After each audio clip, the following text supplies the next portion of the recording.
Hello friends, আমার channel শান্ত cooking স্টুডিওতে আমি আপনাদের সবাইকে অনেক অনেক শুভেচ্ছা ও অভিনন্দন জানাচ্ছি। আশা করি আপনারা সবাই ভালো আছেন। আজ আমি আপনাদের জন্য ভর্তা রেসিপি নিয়ে এসেছি। ভর্তাটি হলো ছোট গুল আলু দিয়ে বাঁশপাতি শুটকি দিয়ে ভর্তা। তো চলুন এই শুটকি ভর্তা করতে কি কি লাগবে আমরা দেখিনি। আমি ছোট ছোট আলু নিয়েছি 1 কাপের মতো, 2টি বাঁশপাতি শুটকি নিয়েছি। আপনারা চাইলে পুঁটি শুটকিও নিতে পারেন। আর শুটকিটা হলো ভিজা শুটকি। শুকনা মরিচ তেলে নিয়েছি 6-7টির মতো।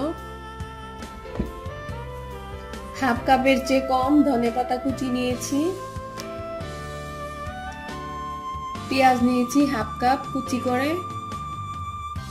লবণ আমি পরিমাণ মতো ইউজ করব। আর এই ভর্তাটি খেতে আসলে খুবই টেস্টি। তাহলে চলুন এখন আমরা পরবর্তী পর্যায়ে চলে যাই। আমি একটি চুলায় তাওয়া বসিয়ে নিয়েছি। তাওয়াটা গরম হয়ে এসেছে। এখন একটি কাপড় দিয়ে আমি রুই মুছে দিয়েছি। এবার আমি ছোট ছোট আলুগুলো তাওয়ার মধ্যে দিয়ে দিব।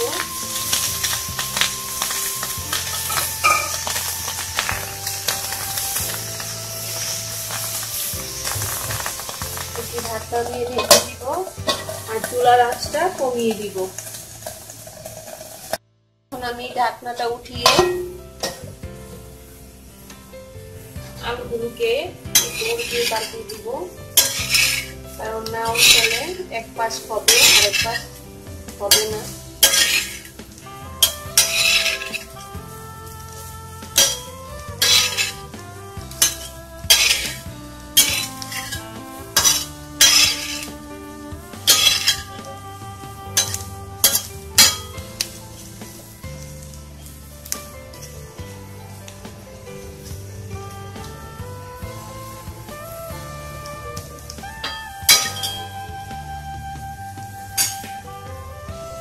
আবার আমি ঢাকনা দিয়ে রেখে দিব 4-5 মিনিটের জন্য।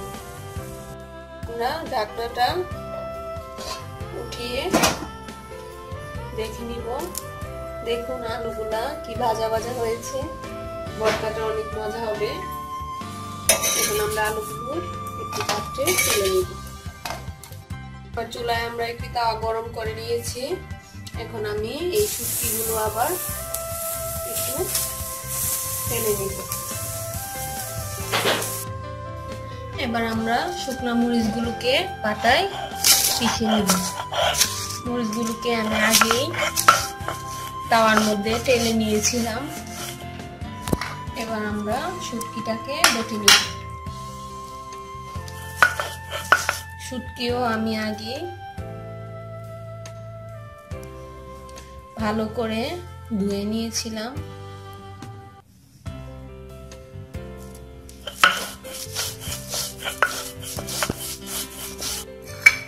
ধনেপাতা কুচিগুলোকে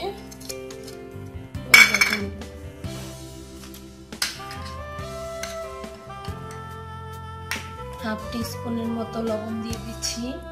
লবণটা যদি পরে লাগে আমি আরো দিয়ে নিব। এবার আমরা আলুগুলোকে দিয়ে বেটে নিব। আলুগুলোকে আমি ভালো করে আগে ধুয়ে নিয়েছিলাম, তার জন্য এখন ভেজানোর কোনো প্রয়োজন নেই। এবার আমরা পেঁয়াজগুলোকে দিব পাটায় দিয়ে। পেঁয়াজগুলোকে আমি একেবারে মিহি করব না, একটু আস্তে আস্তে রাখবো, হালকা মিহি করব।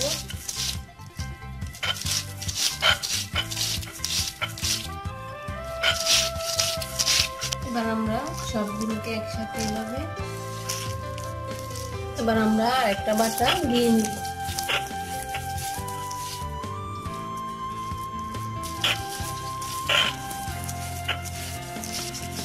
হয়ে গেছে আমাদের ভর্তা। এখন আমি একটি বাটিতে তুলে পরিবেশন করব। আপনারা আপনাদের মতো করে পরিবেশন করুন। হয়ে গেছে ছোট টালা গুলালু দিয়ে, টালা শুটকি দিয়ে ভর্তা।